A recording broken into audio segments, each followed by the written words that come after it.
నమస్కారం ఏబీ10 news channel కి స్వాగతం. ఏర్పడి ఎవరు వాట వాళ్ళు పంచుకున్నారు. అదే విధంగా కూడా ఏబిసిడి వర్కింగ్ జరగాలి, ఎవరు వాట వాళ్ళకు ఉండాలి. ఇది సంకల్పం.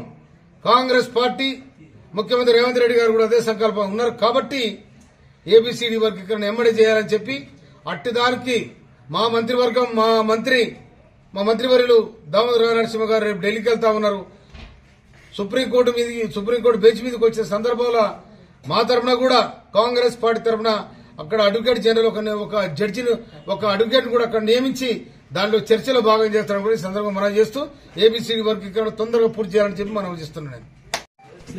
మాదిగ రిజర్వేషన్ పోరాట సమితి మాదిగల ఏబిసిడి వర్గీకరణ కోసం ప్రయత్నం చేస్తా ఉన్నారు.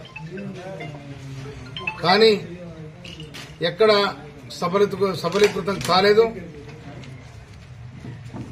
గతంలో రకరకాల పార్టీలు రకరకాల హామీలు ఇచ్చినా కానీ ఎక్కడ కూడా అమలు చేయలేదు. కానీ ఇలా సుప్రీంకోర్టు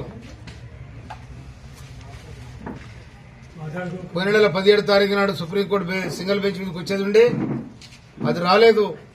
రేపు సుప్రీంకోర్టు బెంచ్ మీదకి వస్తా ఉంది 6 తారీఖు నాడు, ఫిబ్రవరి 6 తారీఖు నాడు ఏబిసిడి వర్గీకరణ దాన్ని బ్రేక్ చేయడానికి రేపు ఒక నిర్ణయం తీసుకోవడం జరిగింది.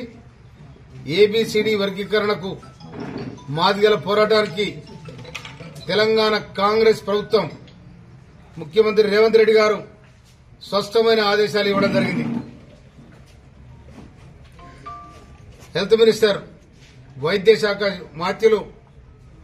ఆరోగ్య శాఖ మాత్యులు రాజనరసింహ గారు వారి ముందర పెట్టి ఏబిసిడి వర్గీకరణ కోసం మీరు ఢిల్లీ కూడా వెళ్లాలని సీఎం గారు ఆదేశించడం జరిగింది. దాని ప్రకారం మేము 4 ఎమ్మెల్యేలు పోయిన నెల 16 తారీఖు నాడు అడ్వకేట్ జనరల్ సురేశ్రెడ్డి గారిని కూడా కలవడం జరిగింది మంత్రి గారి సమక్షంలో.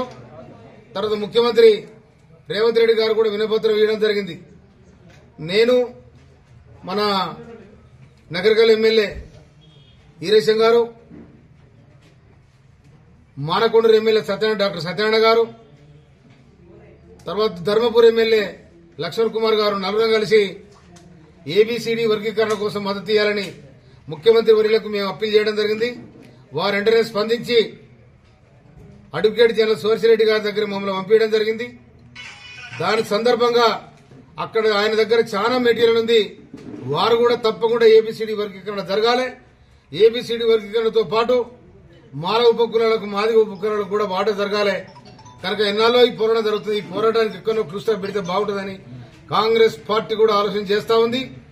అందుకోసమనే రేపు బెంచ్ మీదకు రాబోతున్న సందర్భంగా మా అందరి పక్షాన ముఖ్యమంత్రి రేవంత్ రెడ్డి గారి ఆదేశాల ప్రకారం దామోదర నరసింహ గారు వైద్య ఆరోగ్య శాఖ మంత్రులు వారు అటెండ్ అయి మా నినాదాన్ని కాంగ్రెస్ పార్టీ వైఖరిని ముఖ్యమంత్రి గారి నిర్ణయాన్ని సుప్రీంకోర్టు అడ్వకేట్ జనరల్ ద్వారా ఇవాళ సుప్రీంకోర్టు తెలియజేయడానికి పోతా ఉన్నారు. ఎమ్మటే ఏబిసిడి వర్గీకరణ చేసి ప్రతి ఒక్కరు కూడా న్యాయం జరిగే విధంగా చూడాలని మనం చేస్తా ఉన్నాను. నేను అదేవిధంగా మాలలకు ఇది వ్యతిరేకం కాదు. మాలకు ఉపకులాలకు న్యాయం జరగాలి. తెలంగాణ